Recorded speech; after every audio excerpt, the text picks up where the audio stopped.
Espero que tengan su bebida favorita y su antojo favorito. Soy Silvana Gómez y les doy la bienvenida a esto que se llama Las Onces, un podcast producido por Relatores, contando historias.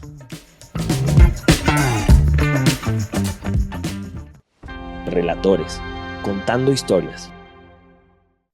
Bienvenidos a Las Onces. Hoy quiero presentarles a una persona que desde que la conocí, quise tenerla como para siempre en mi vida.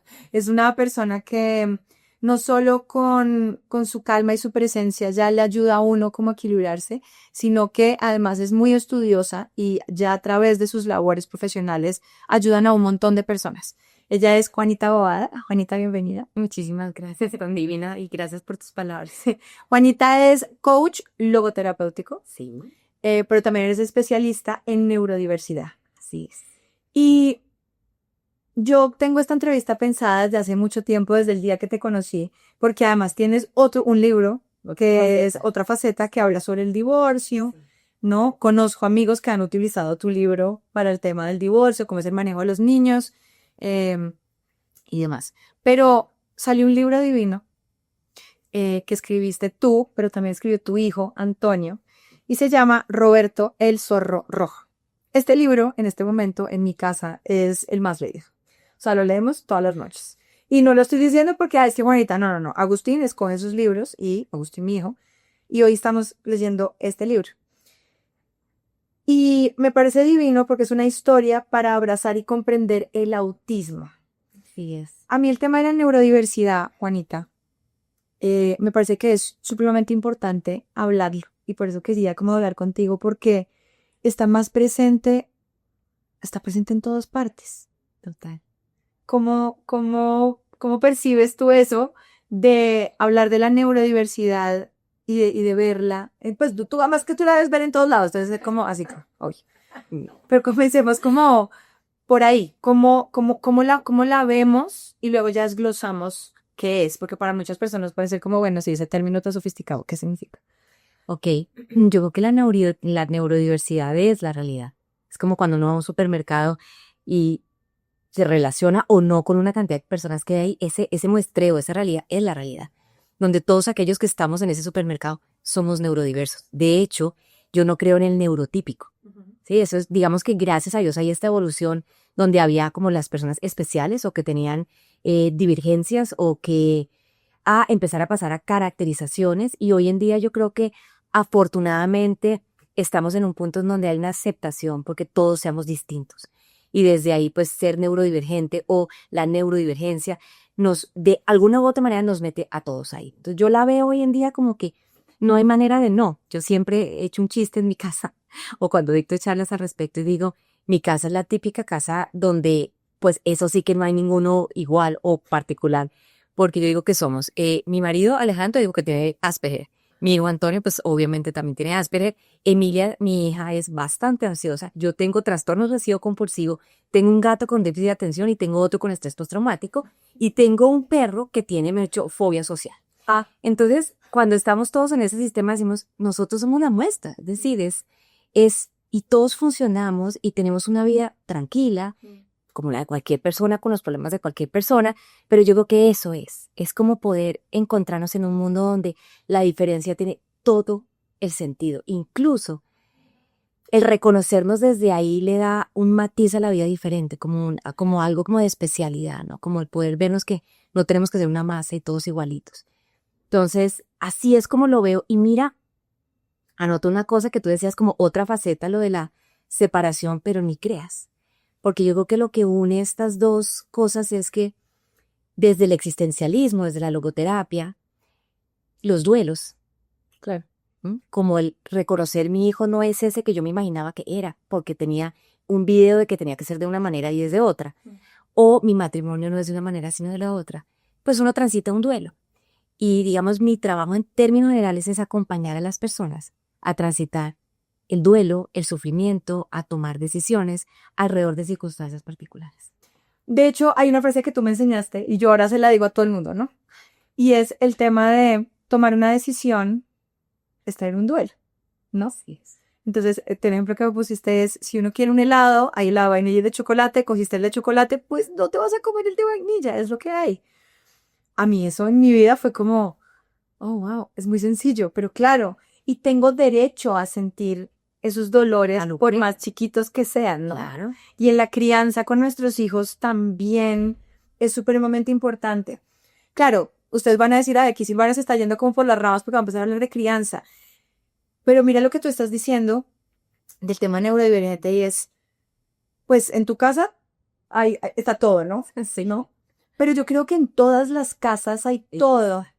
Y me puse pues a ver data y antes, que más tú me vas a explicar el por qué, porque yo no podía entender tanto por qué. Se suponía que las personas autistas eran únicamente los hombres, que a las mujeres muy rara vez les diagnosticaban. Y ya en esta época moderna, pero moderno es como antier básicamente, empezaron a salir más casos de mujeres con autismo. ¿Por qué pasaba eso? ¿Por qué existe esa diferenciación? Y porque hoy en día, ya ahora sí, yo puedo decir, no, sí, es que yo tengo Asperger. Vale. Por una característica del cerebro de la mujer. Y es que en el cerebro de la mujer, la zona del lenguaje, de la comunicación y del relacionamiento, hay más mielina y hay más conexiones neurológicas. Digamos, hay una zona muy específica que es la zona de Broca y la de Wernicke, en donde la comunicación está implicada. Y se ve que en el de la mujer hay más, sí, hay más madurez, más conexiones y más rápido. Entonces, si la comunicación, la interacción, la intersubjetividad con el otro es uno de los puntos, digamos, más notorios en el autismo, en la mujer se solapa mucho. Porque como hay desarrollo, digamos, natural en la mujer, un poco más que en el hombre en esa área, por eso las mujeres cuando uno le preguntan, oye, ¿cómo te fue con las amigas? Y empiezan, no, vieras que cuando me la encontré, taca, taca, taca, taca, taca, taca, taca, ¿no? Miles de palabras, uno le pregunta a un hombre, ¿cómo te fue? Bien. Así que contaron tus amigos, nada especial. Ok, entonces desde ese lugar pasa que se solapa mucho y es difícil identificar una mujer que tiene autismo porque muchas veces se confunde incluso con un tema más de un tema social o una timidez. Entonces uno tiene que estar muy alerta de cómo ella interpreta en la comunicación, cómo es ese relacionamiento a nivel más profundo y si las otras dimensiones que hay que tener en cuenta también están implicadas. Pero claro, es más difícil identificar en una mujer. Por eso en últimas termina sufriendo más. Claro que hay un señalamiento de pronto en su comportamiento, pero es difícil, se necesita hacer unas muy buenas pruebas y estar donde muy buenos, digamos, especialistas que puedan determinar, no, es que lo que tenemos de base es un autismo. Y también me puse a leer que hay muchas mujeres que terminan diagnosticadas después del embarazo, en posparto, con desorden de atención, que eso que ya es en Instagram o pues en redes sociales es como, sí, claro, es normal que seas mamá y tengas desorden de atención. Yo la verdad creo que no sé qué tan normal es. De pronto tú me podrás decir, sí, el cerebro sí cambia completamente y hay un momento en el que usted sí se chifla y necesita regresar. O ya venía con eso. ¿Cómo se relaciona también ahí? Porque de pronto con este tema de las hormonas, hay mujeres que dicen, no, a mí sí me pasa algo y los médicos no me creen, no me dicen nada, o me dicen, ay, sí, es que eso es ser mamá. Total, esa frase como, eso es ser mamá. Sí. Mándenla a recoger, por favor. Estoy totalmente de acuerdo. Y mira que no es solo con el parto, sino también con la menopausia. Es decir, dentro del ciclo de, digamos, como de evolución de la mujer, todos esos, digamos, como ítems, ¿no? Como la llegada de la menstruación, el nacimiento del hijo, la menopausia. Y uno ve que puede haber un lineamiento entre digamos, una menarquia muy compleja, con muchos cólicos, y luego una depresión postparto, y luego una menopausia con características de ciertos dolores, ciertas cosas. Y tiene que ver mucho con esa personalidad de esa mujer y todos esos cambios hormonales, más que exacerbar, yo creo que es que nos quitan capas.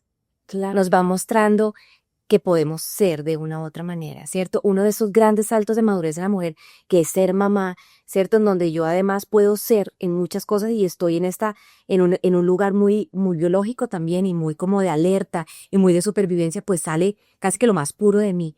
Y pasa mucho también con la menopausia. Yo descubro una cantidad de cosas que yo sí soy, que yo tengo, pero pronto me demoro un montón porque incluso culturalmente como que es mejor la mujer calladita, se ve más bonita o con un comportamiento específico y estas, digamos, hitos en el desarrollo de la mujer le permite como ser. Y desde ahí hay muchas características como que salen a flote.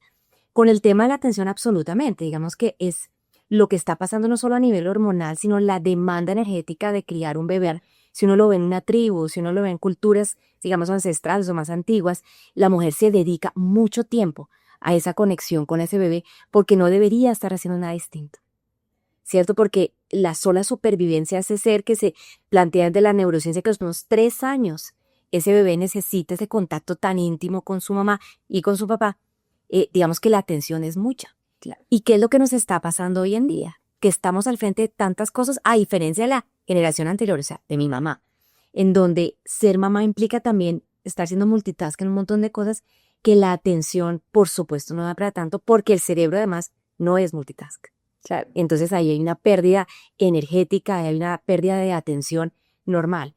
En la medida en que queramos conservar nuestra atención es el foco. Donde está la atención está la energía. Okay. Y la medida en que nosotros estemos donde tenemos que estar, en el momento que tenemos que estar, fortalecemos nuestra atención, pero logramos además, digamos, guardar esas memorias en el hipocampo en donde pues no se nos van a olvidar porque estoy en el aquí y en el ahora. Claro. Pero hoy en día estamos en millones de cosas además. Claro. Aquí me gustaría que ya empezáramos a hablar de no solo el autismo, sino que ahora, además eso ha ido cambiando porque es como el espectro y entonces ya no se habla del espectro, sino cómo es la manera correcta, para que no vayan a cancelar este podcast, sí, nunca sabe, de referirse a las personas que tienen algo, y lo digo así porque soy completamente ignorante, o que de pronto yo soy esa persona y lo estoy descubriendo, o mi hija, mi hijo, mi pareja. ¿Cuál es ese espectro del que tanto se habla? Del autismo. Sí, ok. Bueno, digamos que lo particular del autismo y digamos como a diferencia de algunas otras condiciones o caracterizaciones es que al hablarse de un espectro es porque es un arcoíris enorme, en donde casi que yo, y lo digo como mamá, se trata de un tema de nombre y apellido. Es decir, cómo es Pedro Pérez, cómo es Antonio Machado, cómo es esta persona en particular que tiene unas características, pero que realmente esa vivencia es realmente única. Okay. ¿Qué características, digamos, como notamos o que nos pueden ser como puntos de referencia para decir, ok, dentro de este espectro donde puede haber una condición, llamémoslo muy severa o muy profunda o muy leve o muy casi no notoria, está que hay un tema importante en la comunicación, es decir, donde mi interpretación o la interpretación de la persona que está dentro del autismo, de lo que está escuchando, viendo en esa comunicación, hay algo de interferencia. Porque la percepción de ese lenguaje, la percepción de esa comunicación es distinta. Por ejemplo, hay un lenguaje muy concreto.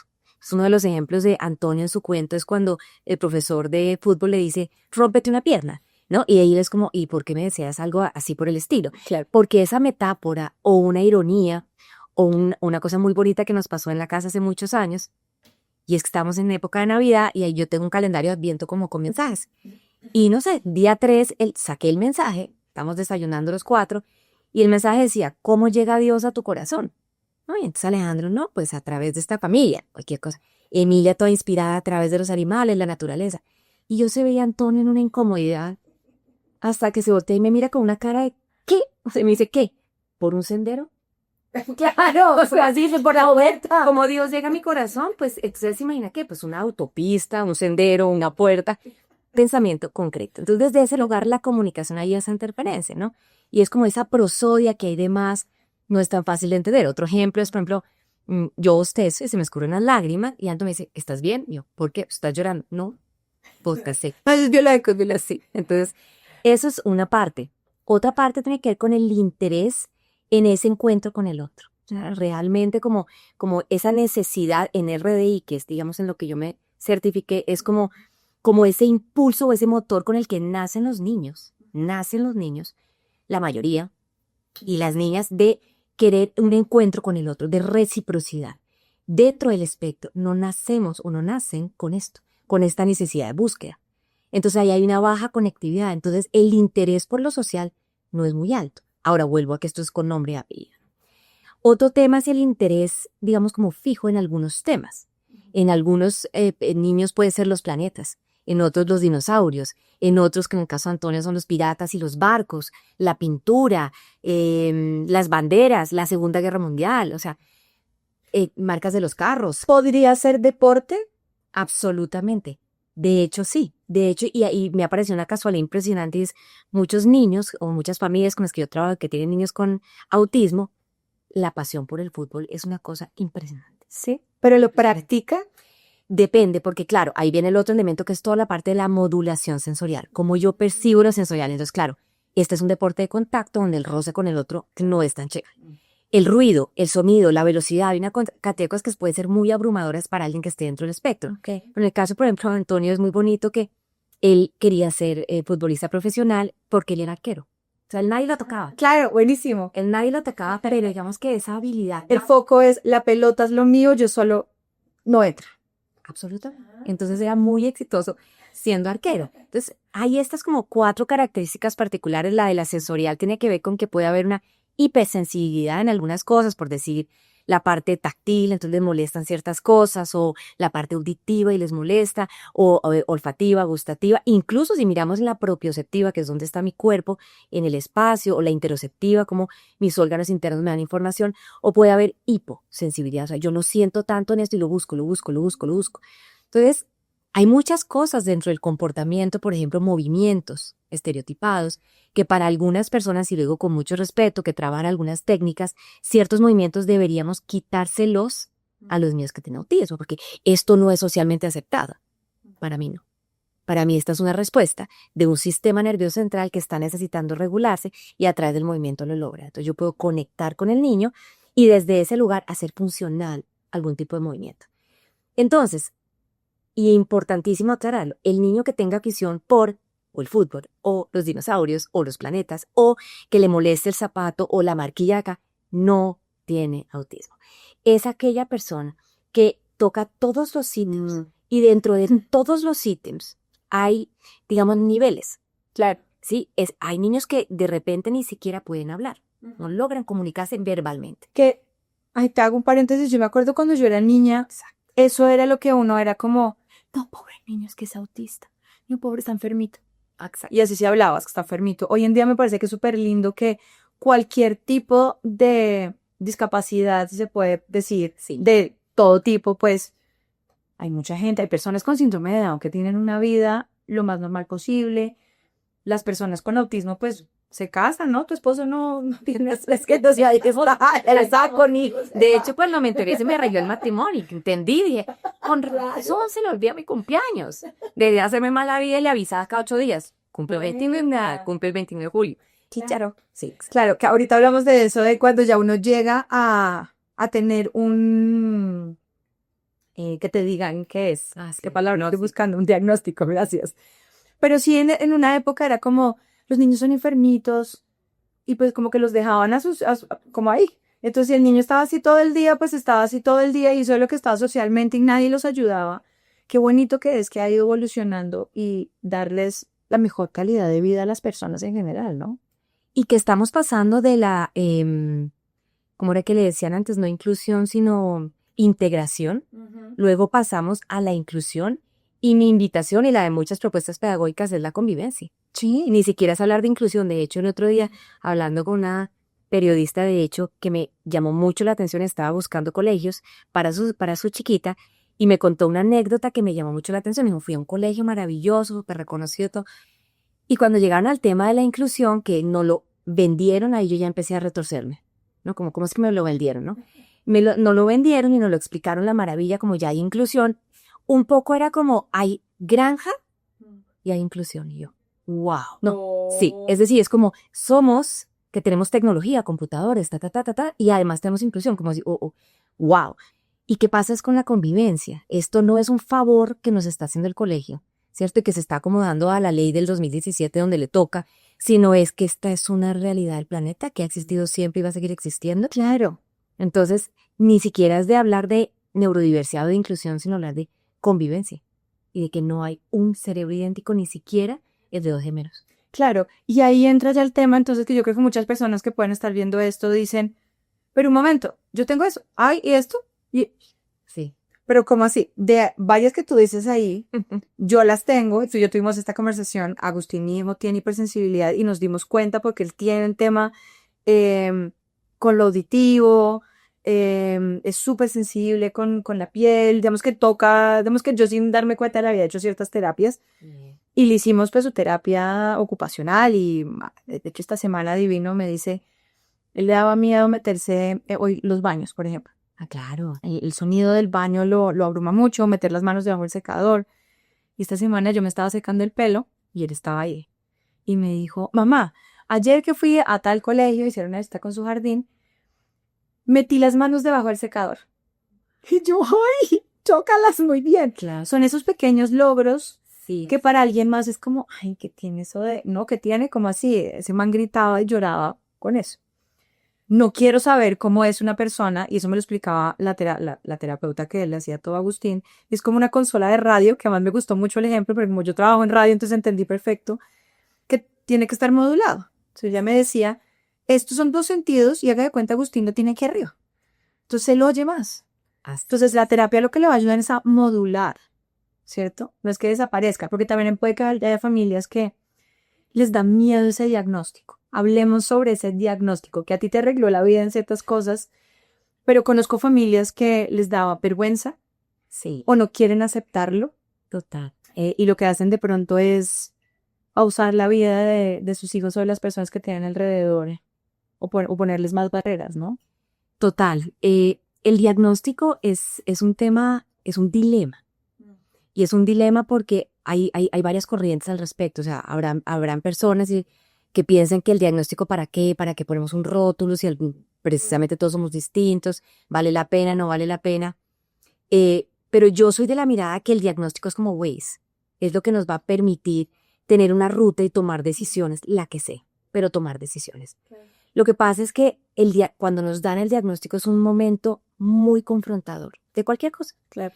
Hay un estudio súper interesante en España que se llama La Primera Noticia, que muestra que una vez a una familia le dan un diagnóstico de autismo o síndrome de Down en familia, tardan hasta 3 años en reaccionar, ¿cierto? En hacer algo, en buscar otra opinión, en iniciar un proceso terapéutico.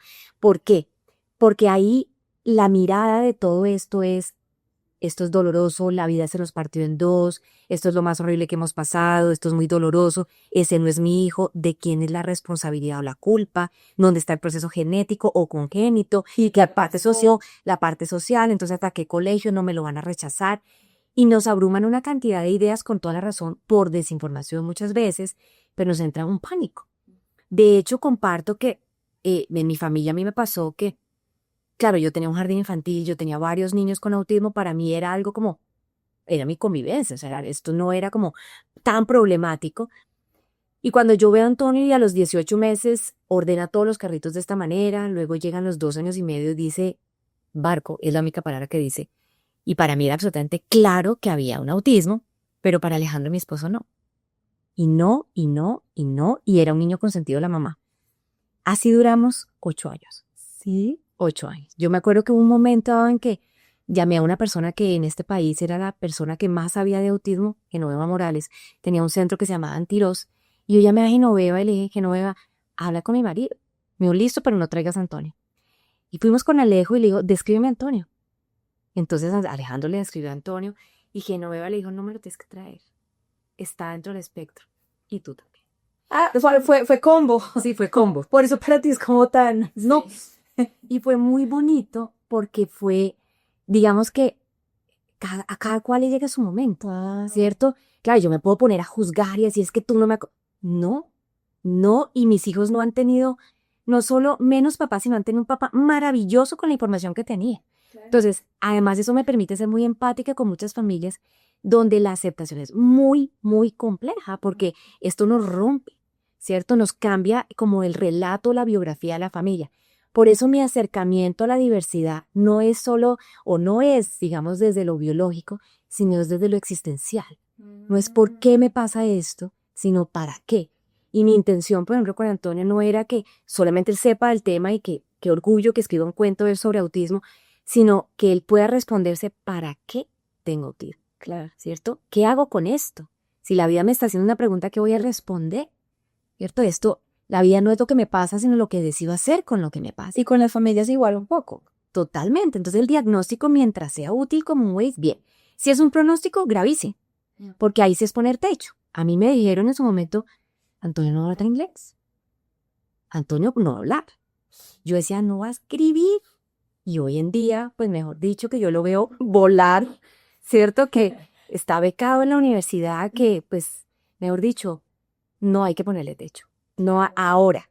Ojo, porque mi intención, la de Antonio, ni la mía, ni esta entrevista, es romantizar esto. Es decir, tampoco se traslada, esto es wow, y entonces vamos a hacer un TED Talk sobre el sufrimiento. No.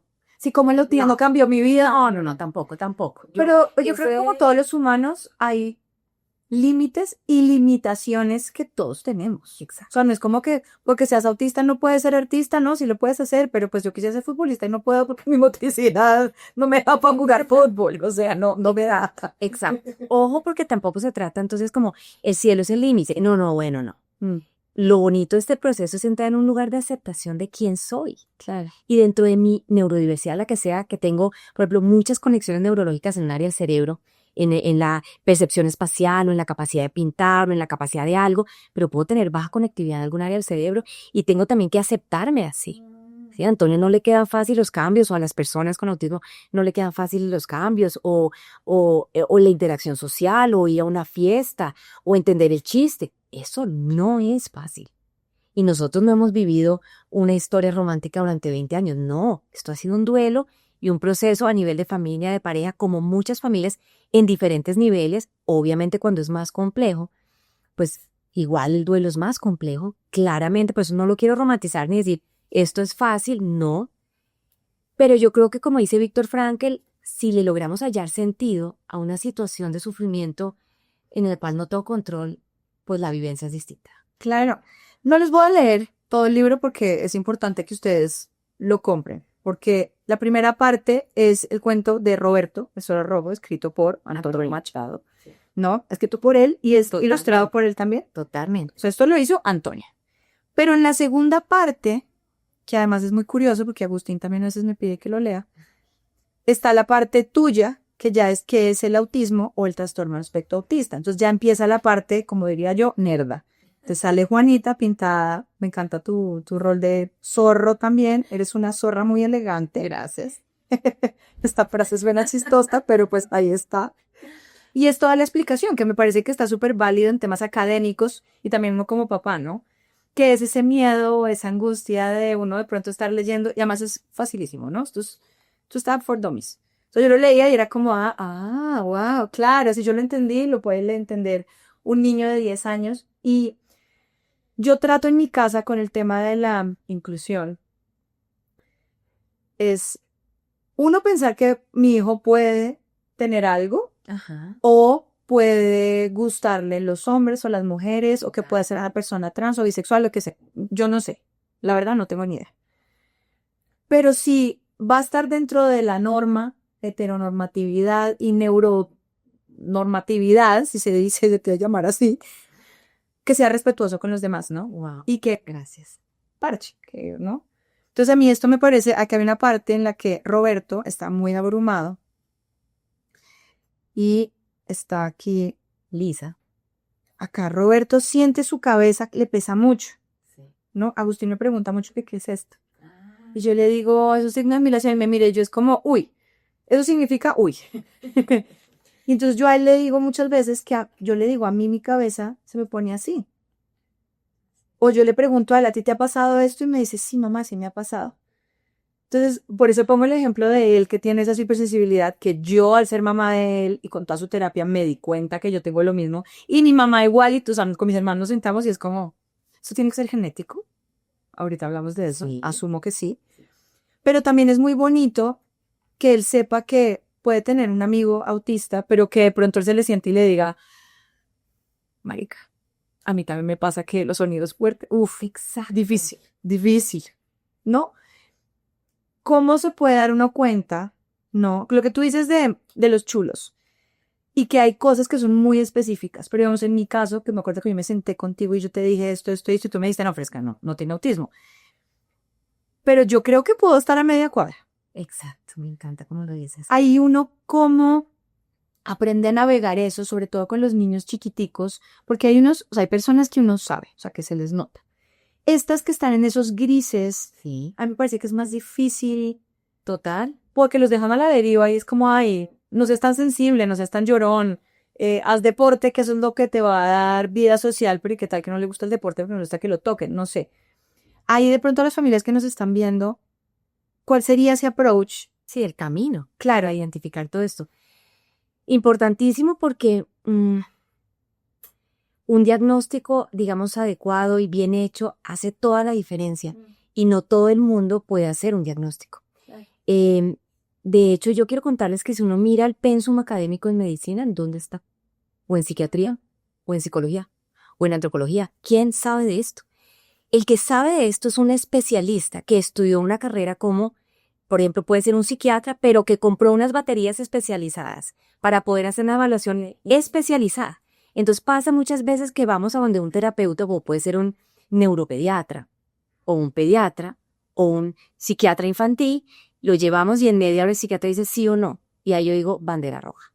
No, que vamos a hacer un camino, y un camino es ir donde una neuropsicóloga, que lo que le da el título es porque está especializada en hacer unas pruebas estandarizadas y aprobadas en el planeta Tierra para determinar qué es lo que pasa en ese cerebro. Si bien esas pruebas son clínicas, es decir, son de manera observacional, no estamos dentro de un aparato, sino nos está mirando en el comportamiento, pues están entrenadas las personas y la prueba está diseñada para poder determinar si tiene o no tiene autismo. Entonces uno no puede ser muy ligero en decir, yo creo que esta persona, o crezca, déjalo crecer, que es lo que por ejemplo a mí me pasa, y es que muchos de los pediatras o la psicóloga o la amiga médica le dice, déjelo crecer, es que tiene hasta ahora 4 añitos.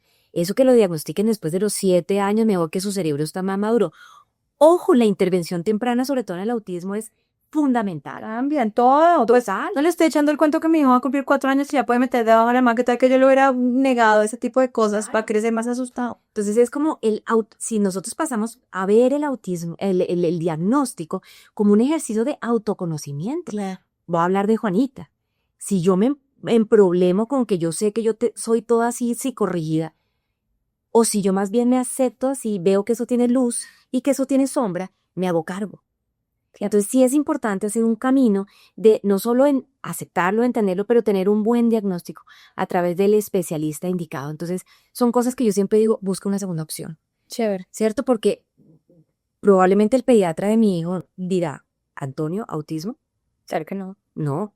Y mucha gente, claro, por el nivel de autismo de Antonio, pero sí es importante ir donde una persona especialista. En este caso, para mí sería alguien que tenga las pruebas, si es un neuropediatra o una psicóloga, que sea una neuropsicóloga o neuropsicólogo. Yo te voy a decir, no sé si esto va a ser un comentario popular, yo creo que todo el mundo debería ir donde un neuropsicólogo y hacerse eso. Es un gran regalo que usted se va a hacer a usted mismo. Yo también creo. Yo lo he hecho, yo lo hice, fui, pagué, y mi esposo, ¿para qué? Y yo, quiero ir. Pues hay gente que se hace el enneagrama, Exacto. el signo del zodiaco, Exacto. pues yo me quiero ¿Por qué no? SM5. ¿Por qué no? Entendí un montón de cosas y eso de la ruta que tú estás diciendo del Waze, lo hemos hablado con amigas ya en temas de, no sé, a la mamá de una le diagnosticaron un cáncer, a la esposa de un amigo otra cosa, o una de mis hermanas que sufría porque se hinchaba y tal y toda la cosa, y tener un diagnóstico, esto es una cosa muy personal, yo sí creo que puede ser duro, pero da esa ruta, ¿no? De, bueno, ¿y ahora qué hago? Exacto. Así sea que me tengo que tomar una pastillita todos los días, pero pues me la tomo y vamos y cómo puedo mejorar mi vida frente a eso, ¿no?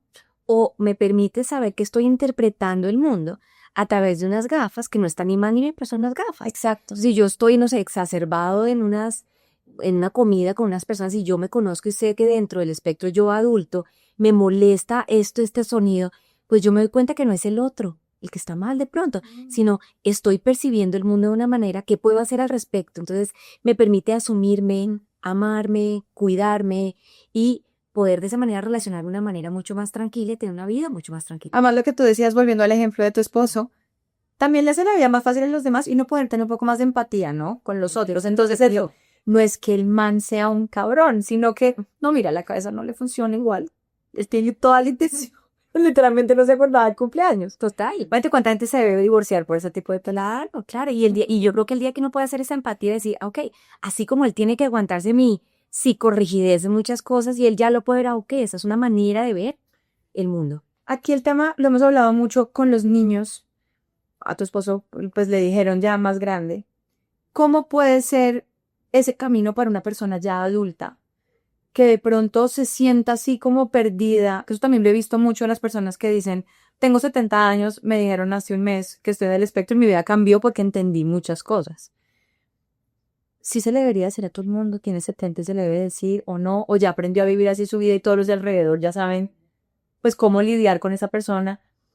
¿Cómo sería para una persona, pongámoslo desde los 25, que Claro. uno más, de ahí para abajo uno todavía estaba muy chiquito? Yo creo que las personas que están involucradas, la pareja o la familia, las personas que están alrededor, los amigos que sospechan y de pronto tienen la razón, tienen que ser muy atinados en saber si saber aporta o no. Si esto va a hacer que como ayude en las relaciones interpersonales, lo haga sentir mejor, vale la pena. Si no, si ya es una persona que funciona de esta manera y le ha funcionado y tiene una vida tranquila y así son sus relaciones y la gente lo acepta, ¿para qué? De hecho, tengo casos en donde incluso adolescentes llegan a un punto en donde vale la pena el título.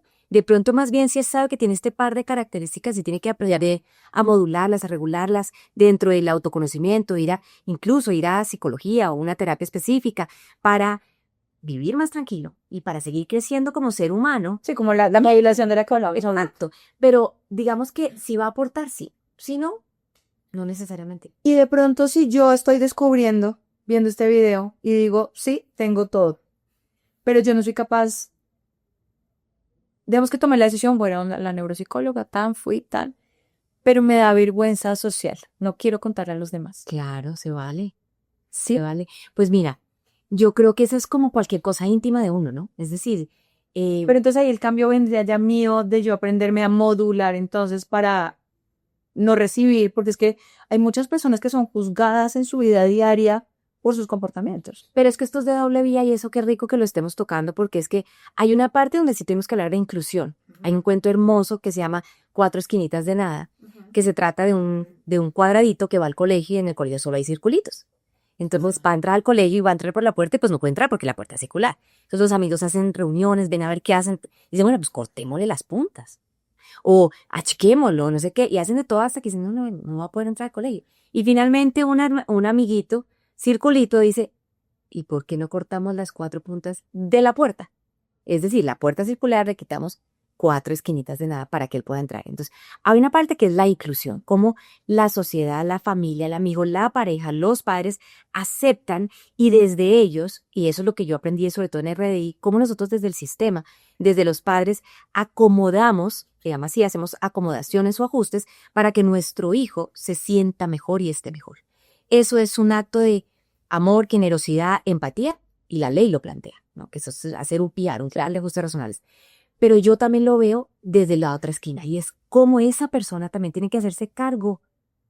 Antonio o muchas personas, una persona que tiene déficit de atención, una persona que tiene una bipolaridad, una persona que tiene una esquizofrenia, ¿cierto? Una persona que tiene una característica particular no se puede cobijar sobre es que como yo soy así, así me quedé, claro, porque es que el loro viejo se aprende a hablar. Entonces, a una persona no se le quita el autismo, pero yo sí puedo hacer un trabajo personal para aprender a Ser maleable. exacto, acomodarme en ciertas circunstancias y decir amorosamente, no puedo ir a esta fiesta o no quiero ir a esta fiesta, pero yo no voy a ir a decir, bájenle el volumen, porque es que para mí, entonces es de doble vía, es como la sociedad, la familia y el mundo, ¿cierto? Nos da la bienvenida o da la bienvenida a la neurodiversidad y somos generosos, pero también como la persona asume, porque los seres humanos, como se plantea la logoterapia, somos libres. Es como si nos entregan un naipe con 3 carticas y a mí me tocó la J, la K y el 2. ¿Yo qué voy a hacer con esto? ¿Me voy a cruzar de brazos y quejarme? ¿O me hago cargo de esta circunstancia? Porque somos libres y somos responsables del naipe con el que tenemos en la vida. Y ahí ya el tema de los papás y de la crianza, por donde arrancamos, ¿cómo es ese tema de la sobreprotección? Porque yo creo que es muy fácil, y lo vamos a poner mucho más abierto, no solo en el autismo, te lo pongo con la hipersensibilidad, con una depresión, con la ansiedad, con una bipolaridad, con una limitación física, con una discapacidad. Los papás podemos ser Claro. muy limitantes para nuestros hijos, No, pues total, menos mal tocas este tema, porque además me te confieso, pues estuve ahí, mejor dicho. O las parejas también. Es que él es así, es mejor no, claro. Y yo lo hacía, por ejemplo, con mis papás. Mi papá, pues, yo no sé qué tanto lo aceptó, lo admitió, ¿no? Como, no. Entonces, pues yo defendía a Antonio de mi papá, porque pobre mi Antonio, entonces yo evitaba una cantidad de circunstancias y lo sobreprotegí un montón, porque yo creo que eso es lo natural, más no lo saca. Acordémonos que nosotros tenemos un impulso, ¿cierto? Un cerebro que no ha evolucionado, ¿cierto? Pero hay veces sí toca. Pero nos toca. Nos toca porque la sobreprotección es desproteger. O sea, si yo no le doy herramientas o una mamá no le da herramientas a sus hijos de autonomía, en donde se sienta capaz, muchas veces es mucho más grave el techo que le ponemos que la condición o la circunstancia. Entonces, y eso es lo que nos está pasando hoy en día mucho en la crianza. Y es que como antes no se hablaba de esto y era, pues, ¿qué hubo? Pues usted se gradúa del colegio y no haga pataleta y no sobe y dele y siga. Es todo lo contrario. Y hoy en día fuimos para el otro extremo de la sobreprotección, del PR, del ajuste, de la inclusión, del sobrecuidado, que se nos volvieron como unos cristalitos que se pueden romper en cualquier circunstancia. ¿Por qué? Porque uno normalmente, y vuelvo y digo naturalmente, va a tender a proteger a ese chiquito que le vemos que tiene una particularidad y tiene un efecto generalmente en el hermano o en los hermanos. De hecho, hay algo que se llama el síndrome del hijo sano. ¿Cierto? Que es este niño, Nadie le paga hoy. que nadie, o no va tanto a la terapia ocupacional, o no va tanto al pediatra, o sí, uno le lee tantos cuentos de este tema y ese niño empieza así, hola, a través de una gastritis, a través de una ansiedad, a través de me va mal en el colegio, De comportamientos, claro. lo que sea, para mírame. Entonces, y volviendo a la sobreprotección es un acto que uno puede entender de parte de los papás, pero yo creo que eso es lo primero que tenemos que ver y es cuando nosotros protegimos a nuestro hijo, estamos evitando su crecimiento. María Montessori decía, no hagas nada por un hijo o por un niño de lo que él es capaz de hacer. Claro. Punto. O sea, es Claro, sin culpa y sin angustia. la protección es, no sé cómo sea, si tu papá ya ha llegado a un punto de hablar de cierta manera, ya uno, o sea, ya es poner el límite. ¿Serio? Estoy inventando la situación nuevamente. Así es. De poner un límite y eso se llama protección, pero no sobreproteger de, no, mejor no vamos, mejor no hablemos. Yo creo que todos hemos pecado en ese tipo de cosas, ¿no? Ejemplo, yo lo oía hoy en consulta y era, entonces yo llamé al colegio y le dije a la directora primaria que los pusiera en el curso con fulanito y sutanito. ¿Por qué? Porque es que como si se relacionó con su... No, minuto, hasta allá no. Eso ya es sobreproteger. El colegio está en condiciones de ver con quién, cómo hace el pie. No, que no lo sienten acá, sino allá. Deja que el colegio lo haga. Ahí ya es diferente que también, para que lo busque, Juanita ayuda a la gente a encontrar el colegio. Porque el colegio, no, pero es que esto parece pagado, Juanita. Pero no es. Encontrar colegio para nuestros hijos o para uno mismo, una universidad y eso, que antes era, no, usted le toca ir a ese colegio porque es lo que hay. A ver, yo sí siento que hay veces que le toca uno tragarse muchos sapos porque si al hermano lo metieron ahí, hermano, le toca a usted. Pero uno sí buscar colegio para su hijo y no por uno, ¿no? Total. Pero tampoco basándose en que, bueno, mi hijo entonces tiene autismo, entonces lo voy a meter en un colegio donde él sea lo más especial. ¿Qué tal que pues pueda ser autista, pero requiera de otras cosas completamente diferentes que un colegio que tenga un programa diferente sea el que él necesite? Total. ¿No? Yo creo que para la elección del colegio tiene que haber un match entre lo que como padres queremos que nuestro hijo viva o hija viva 13 años en un contexto X, donde se afina a nuestros valores, a nuestro proyecto pedagógico, a las normas que ponemos en casa, a lo que creemos o no creemos. O sea, lo primero es, ese socio, ¿habla mi idioma o no habla mi idioma? ¿No? Porque yo puedo creer que es súper famoso, súper bonito, súper chévere, pero no estoy de acuerdo con que el baño tal cosa, no estoy de acuerdo con que crean esto. Bueno, pues estás en el lugar equivocado, como en la vivienda. No. Sí. La segunda parte es, ok, ¿cómo es mi hijo? ¿Qué necesita? ¿Cuáles son las características particulares que haga match con esas características de ese colegio? Pero sin lo que tú estás diciendo, sin llegar al punto en donde yo coadministre el colegio o la elección está blindando a mi hijo de una cosa que nos está pasando a los padres de hoy en día, sobre todo a los padres jóvenes, yo ya no soy tan joven, y es que queremos que nuestros hijos sean felices. Los papás helicópteros. Y eso es gravísimo. Eso en un momento fue una bandera. Y entonces los jardines los vendíamos en su época como en este jardín, van a ser felices, en ese colegio, van a ser felices. los papás queremos que hacer feliz a nuestros hijos y hoy estamos viendo las consecuencias de eso. Entonces, en línea con lo que tú estás planteando, esa no es la meta. La meta es que que desarrolle habilidades cognitivas, sociales, kinéticas, las que sean, para que pueda llegar a ser feliz, ¿cierto? Entonces es como una mezcla, como un rompecabezas de sumar cosas. Ahora, hay colegios de colegios. El hecho de que hay una ley en este país maravillosa que obliga a que haya inclusión, no significa que uno como papá dice, yo quiero este colegio y como la ley lo dice, me lo admites o te pongo una tutela. Porque es que el que va a pagar los platos rotos es mi hijo. Porque de pronto ese colegio no tiene la experiencia, ¿cierto? Y su modelo pedagógico, el que sea, si bien plantea que bienvenida a la inclusión y hago ciertos ajustes, mi modelo pues no está en línea con eso. Entonces yo estoy en un colegio hipertradicional donde quietico te ves más bonito y donde entre más atención y mejores matemáticas te va mejor. No puedes meter a tu hijo con desorden atencional. Exacto. Entonces ya tiene que haber algo de sentido común en, Sina, yo busco algo que también se acomode por las zonas verdes, o por el lugar en donde está, o por la cantidad de niños del salón, o por cómo están capacitados los profesores. Juanita, hay un tema que me parece interesante, que además vuelvo a tu esposo, que puede que en la familia haya negación, o lo que tú decías de tu papá.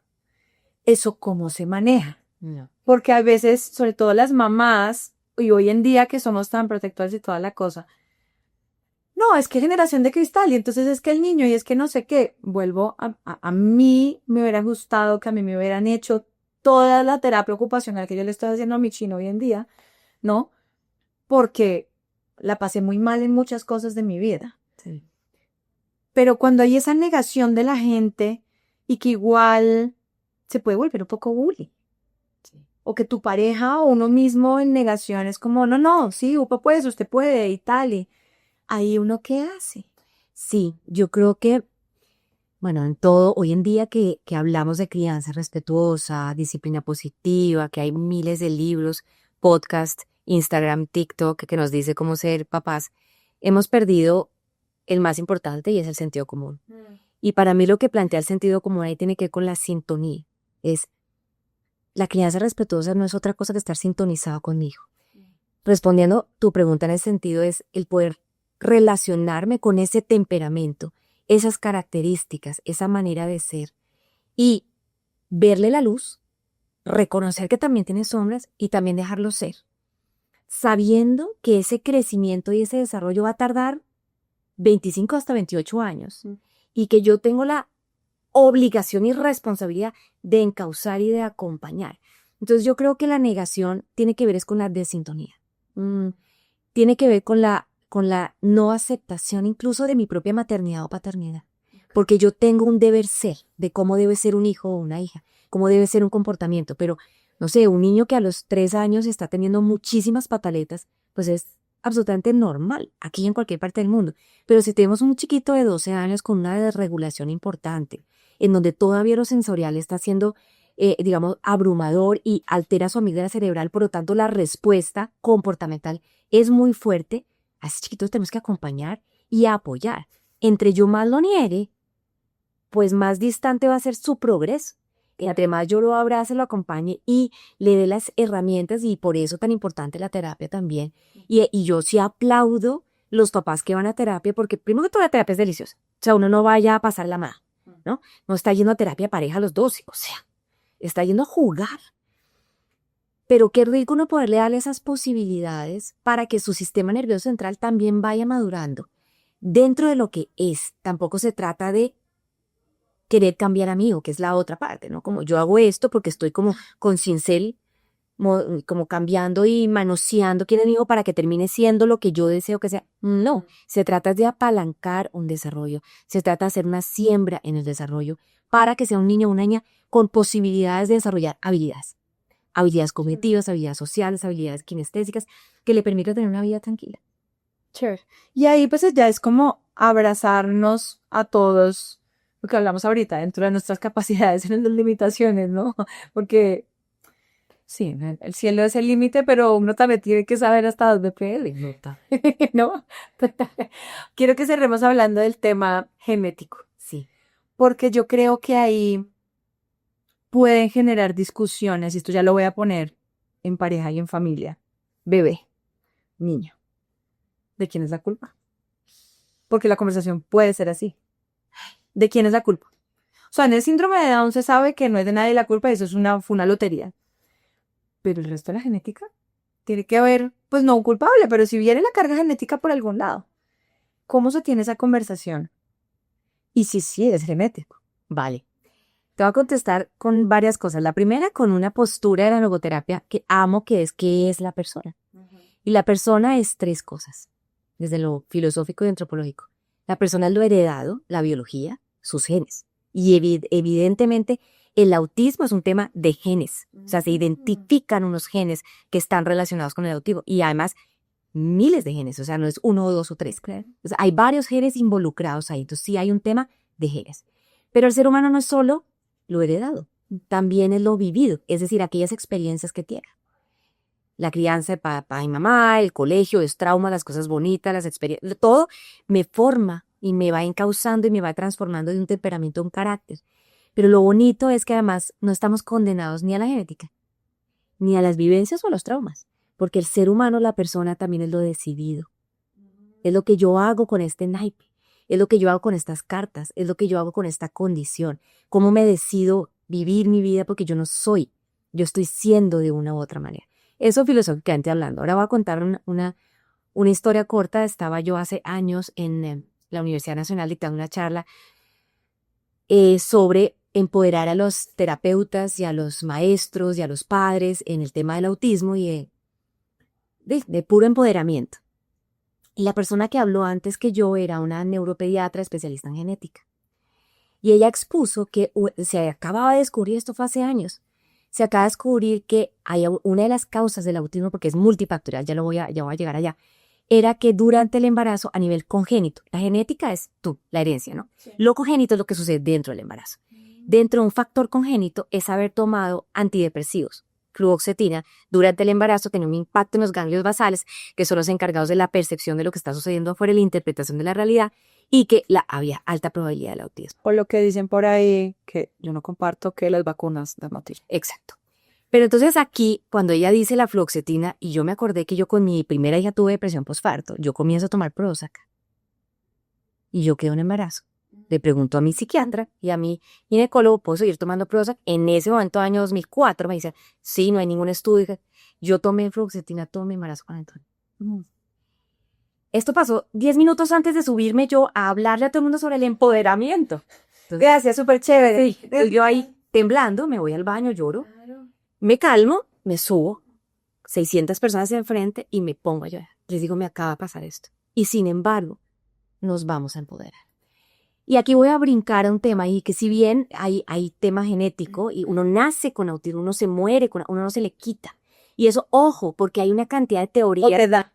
Así, como que se te prende o con la alimentación. Eso tú lo dices acá en el libro, es como no se va a pegar. No se va a pegar. Pero es que a mí me pasó una vez que me dijo, pero tú le das gluten, pero tú le das no sé qué, y el chocolate y la leche, No, buenísimo lo de la alimentación. Obvio que el gluten exacerba el comportamiento, obvio que ciertas cosas, pero que si no come gluten y que si no come leche y que si solo come aire se le va a quitar pilas, porque eso es absoluta mentira, además irresponsable. Perdón que ahí ya me... bueno. Volviendo al tema de la termina un montón de gente amarilla loca y haciendo cosas que no debe. Y dejando de comer un poco de cosas, pues se me va a quitar. No se quita. Claro, el comportamiento, ciertas cosas se notan menos o en fin. Pero al final yo creo que, y mirándolo como desde el lugar más, llamémoslo como trascendente o espiritual, no religioso, sino espiritual, es como el comprender que nosotros elegimos nacer de una manera. El día que yo también comprendí, uno, no es mi culpa.